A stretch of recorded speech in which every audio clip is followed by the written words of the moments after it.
Welcome to the Deep Dive, the place where we shortcut you to being well-informed, one stack of sources at a time.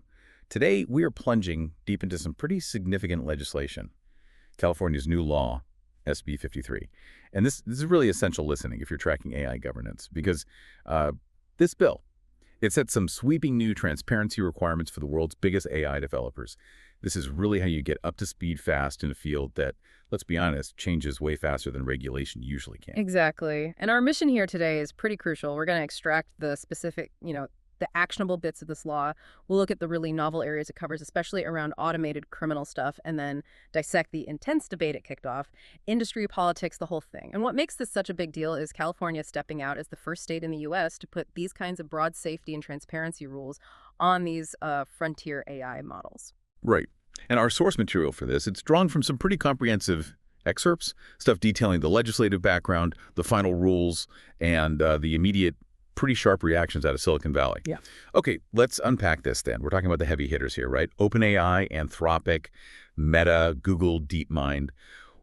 What exactly does SB 53 make these giant labs do? Stuff they weren't already doing, perhaps voluntarily. What are the sort of non-negotiables for these really powerful models? Yeah, so the law sets up three core requirements for these big developers, and they definitely move beyond just, academic interest. This is about hard accountability. First, transparency. They have to actually disclose details of their safety protocols to the state. Regulators need to see how they're assessing and handling risks. Second, and this is pretty sensitive given how secret this R&D work is, the law brings in whistleblower protections for employees, folks who might want to flag untested or potentially dangerous capabilities. Whistleblower protection. That feels significant. What specific worries led to that being included? I mean, the stakes are incredibly high with this kind of research. Well, it really gets at the risk imbalance, doesn't it? If an employee spots something potentially catastrophic, maybe the AI doing things on its own or ways it could be misused, they need a safe way to report it without, instantly worrying about their job. It's about building a way to flag risks before they blow up publicly. And third, and this is bureaucratically quite important, they have to report critical AI safety incidents to California's Office of Emergency Services. Okay, let's drill down on that third one, the critical safety incident reporting, Mhm. because this seems to be where California really decided to take a novel step, regulatorily speaking. The law specifically mentions reporting incidents involving criminal activity carried out autonomously by the AI. Right. That's more than just a system glitch, right? That sounds like automated malice. It absolutely raises the stakes dramatically. And this is the really unique part of SB 53. Sets it apart, even globally. The reporting requirement explicitly covers incidents where the AI system itself helps with or carries out criminal activity. It adds specificity where other regulations, even big ones like Europe's AI Act, tend to stay more general. And we've seen examples mentioned in the sources. What kinds of incidents are they most worried about? And when they talk about deceptive model behavior, what does that actually mean in like a legal or regulatory context? The documents highlight two main areas. First, sophisticated cyber attacks, large-scale ones run by the AI, particularly targeting critical infrastructure. Second, and this gets to that deceptive behavior bit, is incidents where an AI autonomously churns out really convincing, nasty content. Think deepfakes or advanced social engineering scams designed to defraud people or manipulate them. The really new thing here is that the rule kicks in when the system can do this without a human directly telling it to in real time. Wow. And that idea, autonomous criminal activity, that must present a huge challenge for regulators, surely. How do they even begin to untangle attribution? Like, is the model's design, the training data, or maybe how someone used it? That is precisely the regulatory headache California is trying to get ahead of here. If an AI system from one of these big labs causes harm, the law tries to force transparency on how it was built and its safety checks before a disaster happens. The idea is to shift from just regulating how the tech is used to regulating the basic safety standards of the tech itself, this kind of preemptive focus on the systemic risk. That's why this law is getting so much buzz. Makes sense. And naturally, a law poking at liability and demanding access to internal safety stuff. Well, I got immediate pushback from the Valley. Sounds like a clear split, actually. Who's pushing back and what's their main argument? Yeah, the opposition's message is pretty consistent. They're worried about fragmentation. Tech leaders, spokespeople from Meta, OpenAI, they argue really strongly that state-by-state rules create this messy patchwork of regulation. Their point is, making labs juggle potentially 50 different rulebooks It'll just stifle the innovation that keeps the U.S. ahead in AI, makes compliance slow, expensive, burdensome. But hang on, doesn't California often kind of set the standard anyway, like with emissions or data privacy? Is this patchwork fear totally genuine, or is it maybe, a bargaining chip, a way to push for weaker federal rules down the line? That's the million-dollar question the sources sort of nudge us towards, isn't it? I mean, the compliance burden is real, no doubt. But California's market is huge, and so much tech talent is there. Their rules often do become the baseline that companies end up meeting everywhere else anyway. So yeah, Meta and OpenAI put out that open letter urging Newsom not to sign SB 53. But the bigger play might be using this state-level complexity as leverage, an argument for a federal approach that's maybe less strict. That's a really insightful way to look at it. Yeah. Okay, but you mentioned a split, so not everyone hated it. Which of the big players actually welcomed this, suggesting maybe state rules aren't universally terrifying? Right. The AI lab Anthropic actually voiced support for the law, which is fascinating. Could reflect different takes on safety within the industry, maybe strategic positioning, who knows?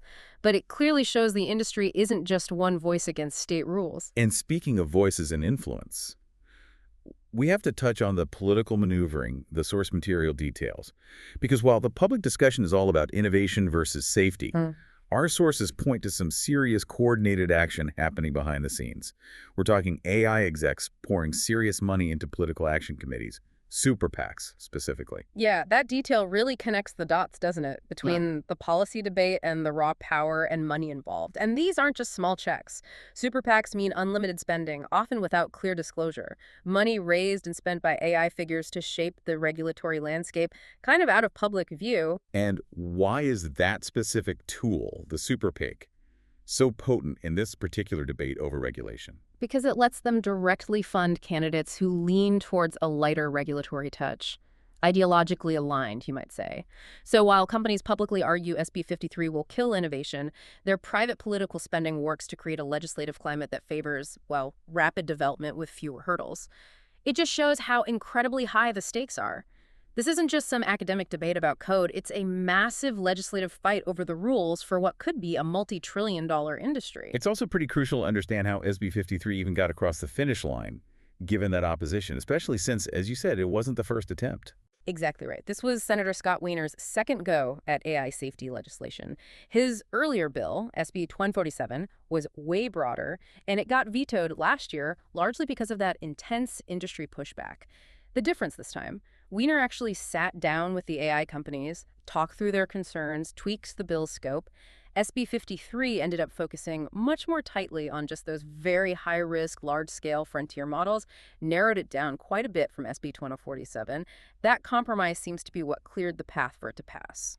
So when Governor Newsom actually signed SB 53, how did he frame it? What balance did he claim the law strikes? What was his take publicly? Newsom played it quite strategically, balancing the message. He said the law aims to set up rules to protect communities, but also to make sure the AI industry keeps growing and thriving in California. He was definitely positioning the state as a leader, calling it the first-in-the-nation frontier AI safety legislation, mostly framed around building public trust in a tech that, frankly, scares a lot of people. Yeah, and California often acts like a test kitchen for regulations in the U.S., especially tech stuff.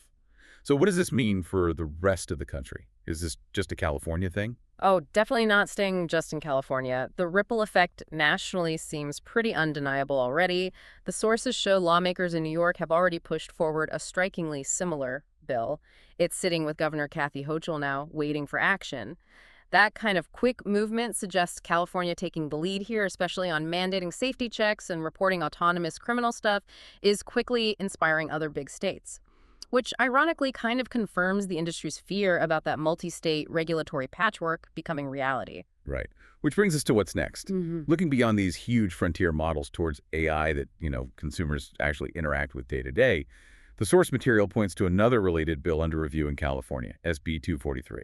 Yes, SB 243 shows the direction they're heading.